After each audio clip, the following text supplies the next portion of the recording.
That house filled with tears.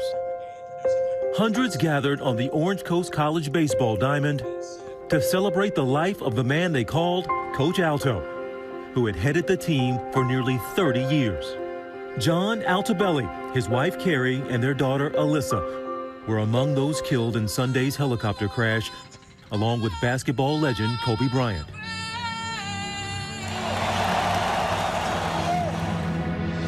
The five-time NBA champ, 18-time All-Star, two-time Olympic gold medalist, Oscar winner, husband, and father.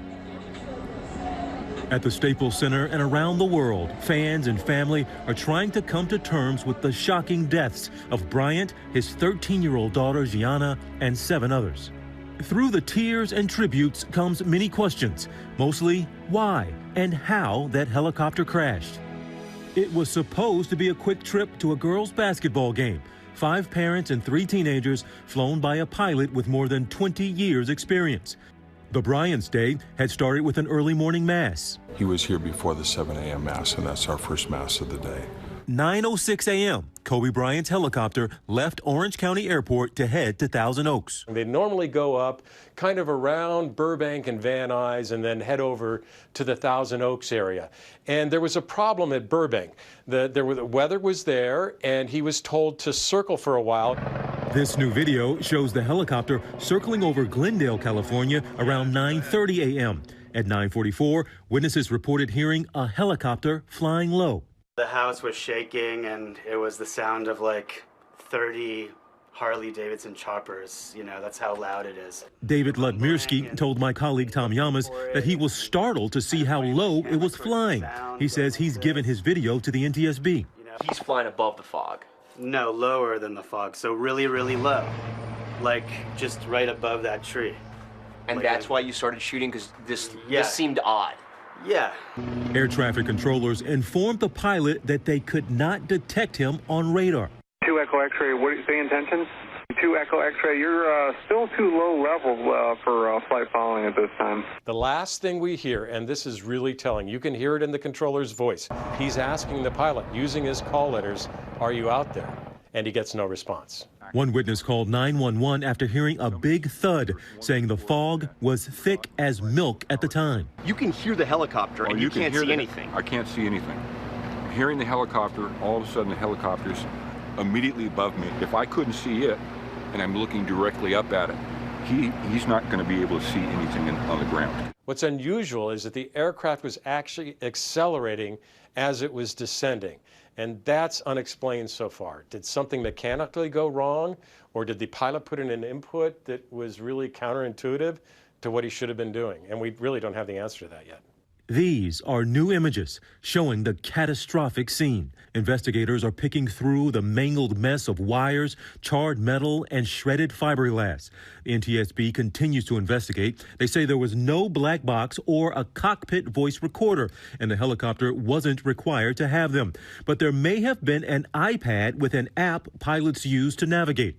There's a chance that that iPad could actually have important data. Airspeed, altitude, could tell us those final moments like a data recorder would that this helicopter didn't have.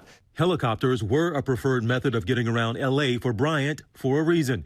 He discussed that reason during his interview with Barstool Sports. And I had to figure out a way where I could still train and focus on the craft, but still not compromise family time.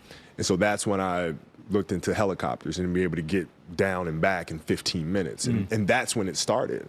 And so my routine was always the same. Weights early in the morning, kids to school, fly down, practice like crazy, do my extra work, media, everything I needed to do, fly back, get back in carpool line, pick the kids up. Gianna's teammate Alyssa was among the victims, along with her parents, Carrie and John Altobelli, the coach of the Orange Coast baseball team. He was big-hearted, he was caring, loved everybody involved with our program, loved family, loved his children, loved his wife. We'll miss him terribly. His wife, Carrie, a source of support. You could just see the love, that she has for her husband. Sarah Chester and her daughter Peyton also died on Sunday. Peyton was in the 8th grade at St. Margaret's Episcopal School. The head of the school says, "We are a community in mourning," adding, This is an unimaginable loss for the Chester family and the entire St. Margaret's community. We always were kind of just fearful of her flying in the helicopter. Matt Mauser lost his wife of nearly 15 years, Christina.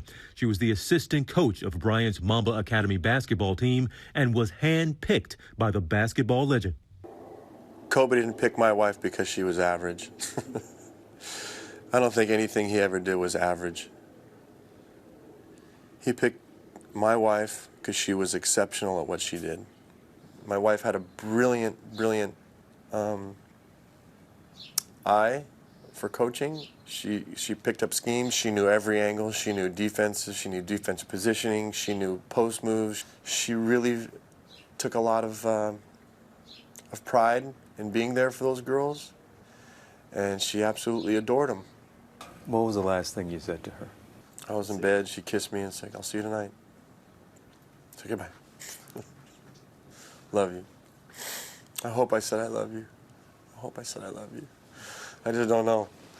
The group was flown by Air Azabian. The company who trained him released a statement saying, "We are heartbroken at the loss of our friend and pilot, Air Azabian. Flying was his life's passion." Outside the stadium where Kobe thrilled fans for decades, still a place of mourning. Inside, the court is dark. Fans did hear from the team's current star, LeBron James, who posted, "Sitting here trying to write something for this post, but every time I try, I begin crying again, just thinking about you, niece Gigi, and the friendship, bond, brotherhood we had." And former teammate Shaquille O'Neal speaking on tonight's NBA on TNT pregame show. The fact that we're not going to be able to joke at his Hall of Fame ceremony.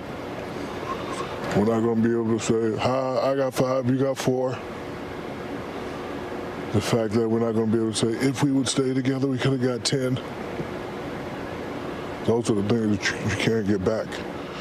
Tributes for Kobe's daughter as well. Late Monday evening, the women's basketball team at the University of Connecticut, where Gianna hoped to play, posted this tribute. And this afternoon in Orange Coast. A lot of hugs, a lot of sad. Today, for the next 3 hours, your focus is playing baseball. These young baseball players remembering their beloved coach and his family by doing what they say he would want most. Take the field.